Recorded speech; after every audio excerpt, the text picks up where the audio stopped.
سلام بچه ها، اولین فیلمم هست، اولین استریم هست.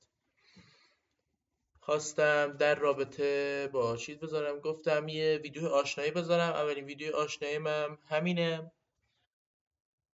گفتم این همه بازی انجام دادم، این بازی ها رو ازدم همه انجام دادم که خواستم براتون این ویدیو رو لایو بذارم، نشد.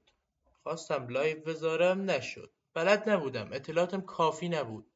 یکم از هوش مصنوعی پرسیدم و تانستم اینجور برنامه بگیرم و طراحیش کنم برای خودم. دیگه نشد لایو بذارم، گفتم براتون یه دونه ویدیو بذارم. این ویدیو هم کامل از تمام بازیایی هست که میخوام در کنارتون بازی کنم. این بازی ها رو تمام از دم من بازی کردم. هر سوالی خواستین جواب بدین. مثل یکی یوتیوبرها نیستم که بیام جواب ندم، واقعا جواب داد میدم. آیدیم هست، کامنت کنین، همیشه جواب داد میدم، همیشه جواب میدم. هر بازی خواستین بگین تا بیشتر اون انجام بدم. مرحله‌ای که بلد نبودین بگین تا انجام بدم. ماشاءالله ما که رفتم که از دم همش داره مود میده. کلش رویال هم که داره های اِوولوشن میده. لیگ آف لجند هم که یه بازی معروفه. لیگ آف لجند تو داخل بازی داخله، چون ایران تحریم شده، داخل خارج بازیایی هستن که دلاریه، مسابقات جهانی داره، به جز ایران که ایران جز لیستای تحریم هست. خیلی از بازی‌ها رو انجام دادم، تا آخرشونم رفتم. دوست داشتم شما هم تجربه کنین. اگر دوست دارین تجربه کنین، در کنار من بمونین. نیازی هم به سابسکرایب و لایک هم ندارم. همینجور که در کنار من هستین و بازی میزنین خودش کلیه. دوست داشتی ساب بکن، دوست نداشتی نکن. اجباری در کار من نیست.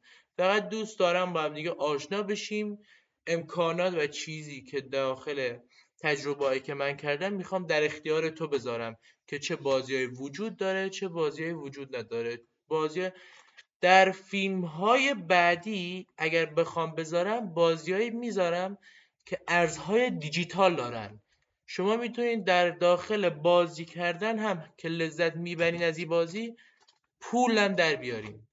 مانی هم ازش در بیارین. یکی مثل گنشین که بازی میکنی، بعد از نیم سال یا یه سال اکانتت پول میکنه. به جای اینکه بری خرجش کنی خودش بهت میده. جمعی که داخلش هست تو میتونی برای خود جمع کنی، ماموریت هایی که میخوای جمع کنی، بعد از آخر هم میتونی بفروشی اکانتت. اکانت ها هم پول میکنه. کال آف دیوتی هم که خودم میشناسین، لیگ آف لجند هم که بازی های جهانی، آمانگاس که هست، ماینکرافت هم که هست. هر کدوم خواستین، اطلاعات زیادی خواستین، من الان همه اینا کار میکنم، آنلاین هستم. هر کدوم خواستین برای خودم انجام بدین. جایی که گیر کردین بیاین ازم بپرسین، چون همه بازی ها رو ازدم، همه بلدم. سوالی خواستین کامنت کنین. یا علی. تا درود دیگر، بدرود.